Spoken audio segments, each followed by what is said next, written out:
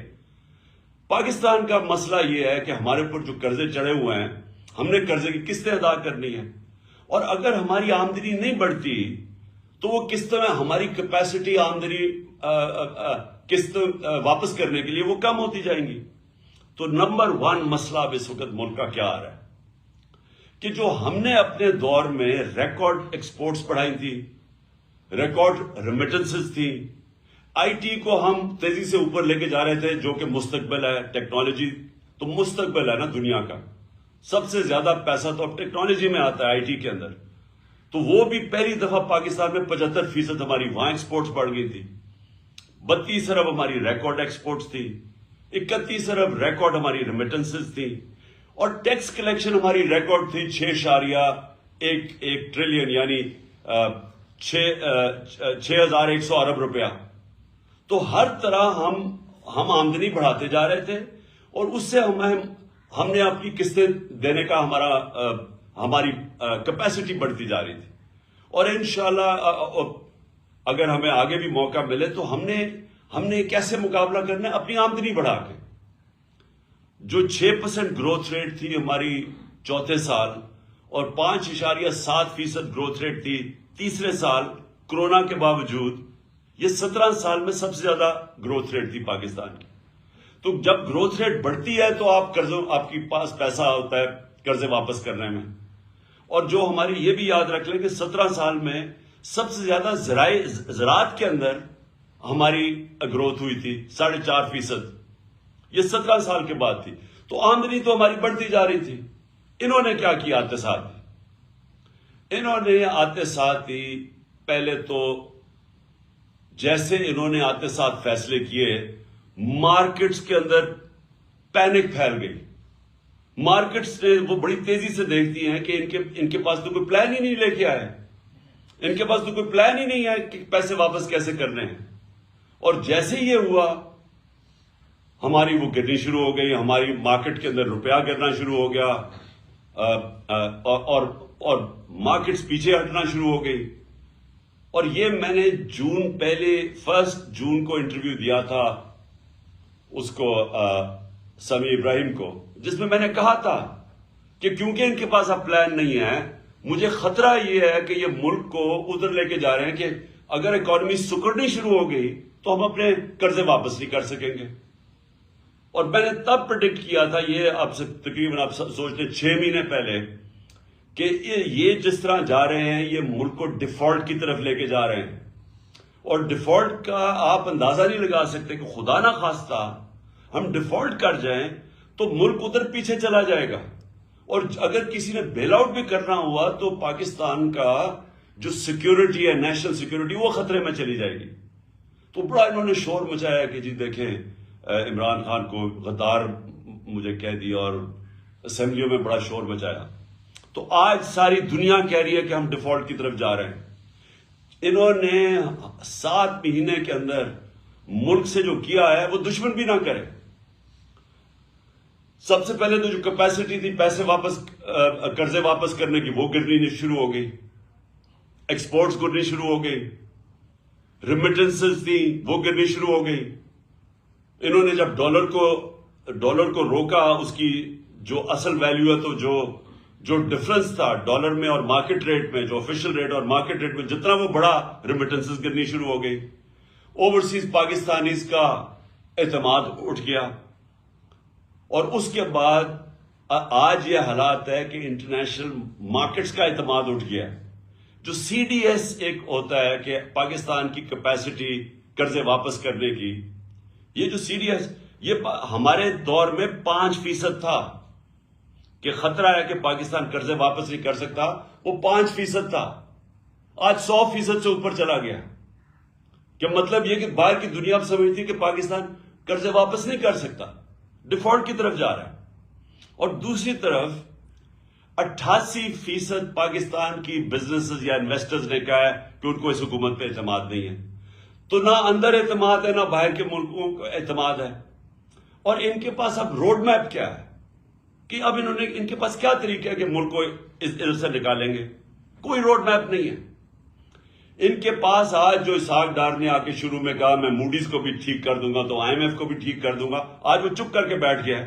کیونکہ کوئی باہر سے لوگ ان پاکستان میں نہ انویسٹ کریں گے، نہ باہر کے کمرشل بینکس پاکستان کو قرضے دیں گے، کیونکہ پاکستان کا جو رسک ہے اب ڈیفالٹ کی وہ 100% سے بڑھ گئی ہے. اور دوسری طرف جب اندر بھی لوگ انویسٹنگ کریں گے تو ٹیکس کلیکشن اب گرنی شروع ہو گئی ہے، ان کی آمدنی کم شروع ہو گئی ہے. اور انڈسٹری، یہ یاد رکھیں کہ جو سب سے بڑا ہمارا کارنامہ تھا، ہمارا جو پاکستان کے اندر انڈسٹریل گروتھ تھی وہ 10.7% پہ تھی. یہ بھی کوئی 17-18 سال کے بعد سب سے زیادہ انڈسٹریل گروتھ ہو رہی تھی، جس سے نوکریاں مل رہی تھی.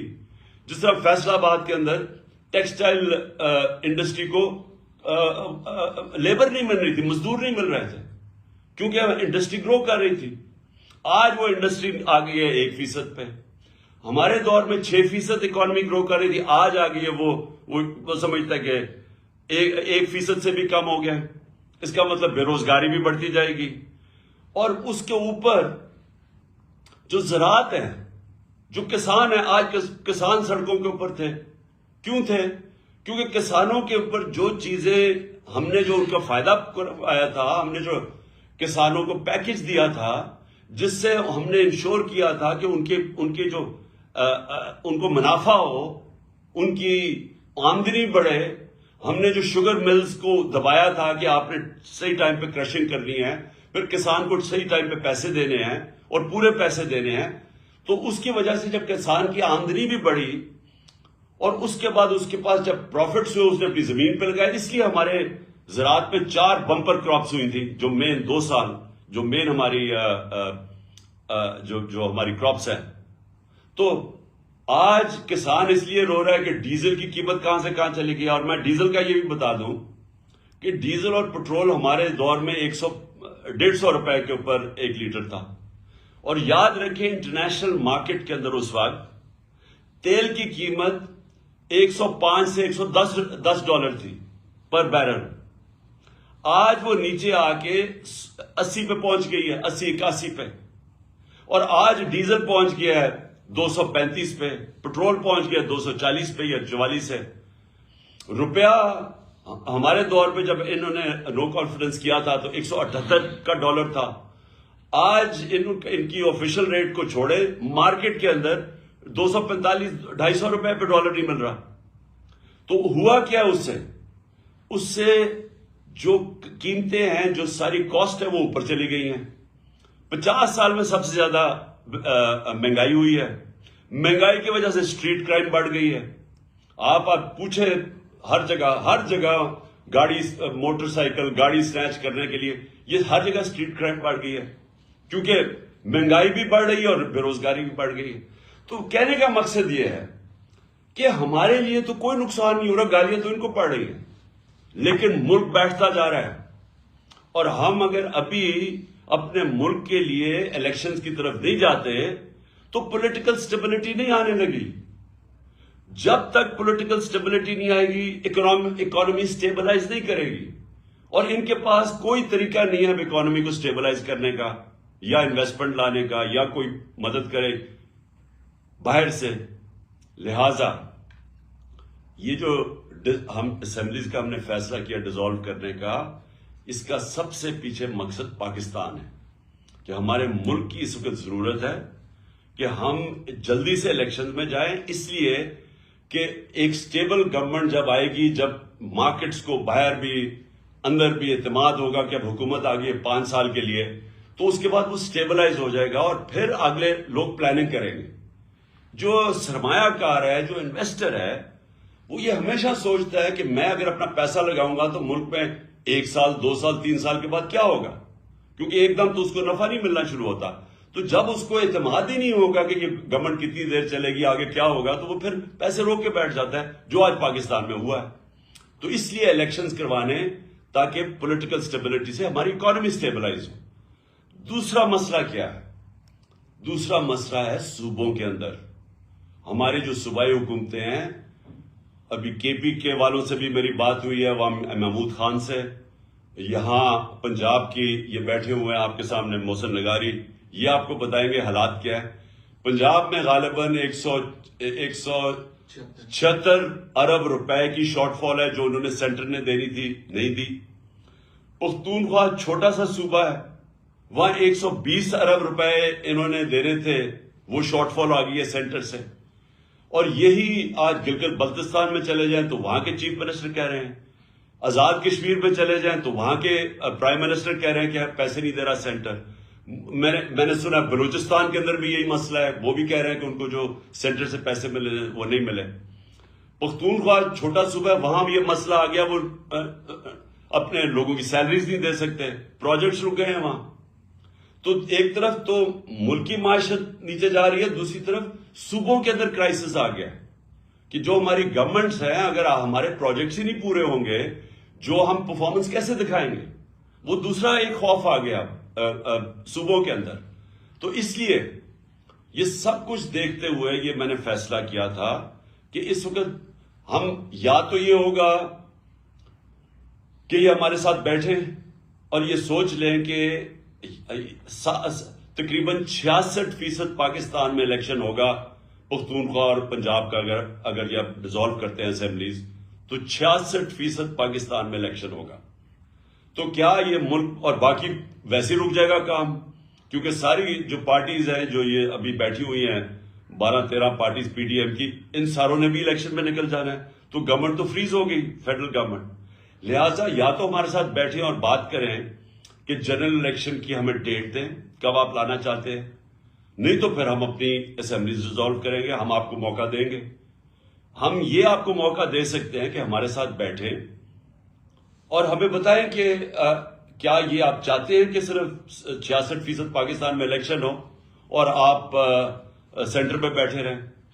تو ایک تو یہ آپ کے ان کے لیے ہے بیٹھنے کے لیے نیگوشیٹ، کیونکہ ابھی تک ہم نے بڑی کوشش کی، یہ پاس ہی نام ہی نہیں لیتے الیکشن کے. صرف ایک وجہ ہے کہ ان کو ڈر لگا ہوا ہے کہ جیسی الیکشن ہوگا انہوں نے پٹ جانا ہے، تو یہ ڈرے ہوئے ہیں الیکشن سے، اور اس کے لیے ان کو کوئی فکر نہیں ہے ملک کی. ابھی تک جو ان کا روڈ میپ نظر آیا، میں یہ بھی آپ کے سامنے رکھ دوں، ان کا روڈ میپ کیا ہے؟ معیشت کے اندر تو تباہی کی طرف جا رہا ہے، تو ان کا تو کوئی ابھی تک نظر ہی نہیں آیا ہے کہ یہ کیسے نکالیں گے ہمیں وہاں سے. لیکن جو نظر آ رہا ہے وہ یہ ہے کہ ہمارے اوپر کیسز کریں، کسی طرح عمران خان کو ڈسکوالیفائی کریں. وہ آصف زرداری نے تو غالباً کہہ ہی دیا ہے، مجھے بھی بتایا گیا کہ وہ اس نے تو کہا ہے کہ عمران خان کو ڈسکوالیفائی کریں یا جیل میں ڈالیں. تو یہ ان کا بس ایک پلان ہے کہ کسی طرح وہ ڈسکوالیفائی کریں، جیل میں ڈالیں، پی ٹی آئی کے لوگوں کے اوپر کیسز کریں، ہراساں کریں.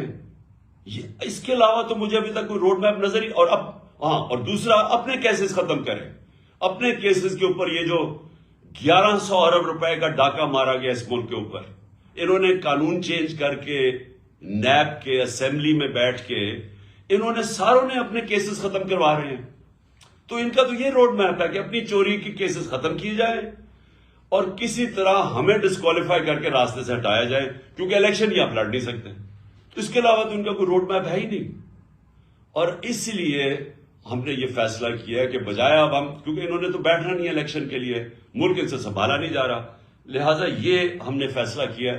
میں پھر سے آپ کو کہہ دوں کہ کوئی ہمارے ساتھ کاف لیگ مکمل طور پہ کھڑی ہے، ان کی ٹوٹل بیکنگ ہے. انہوں نے مجھے چودھری پرویز الہی نے مجھے بالکل آ کے پوری اعتماد دیا ہے کہ جب بھی میں چاہوں گا انہوں نے اسمبلیز ڈیزالو کر دینی ہے، اسمبلی ڈیزالو کرنی ہے. تو ہمارے پاس وہ پوری آپشن ہے.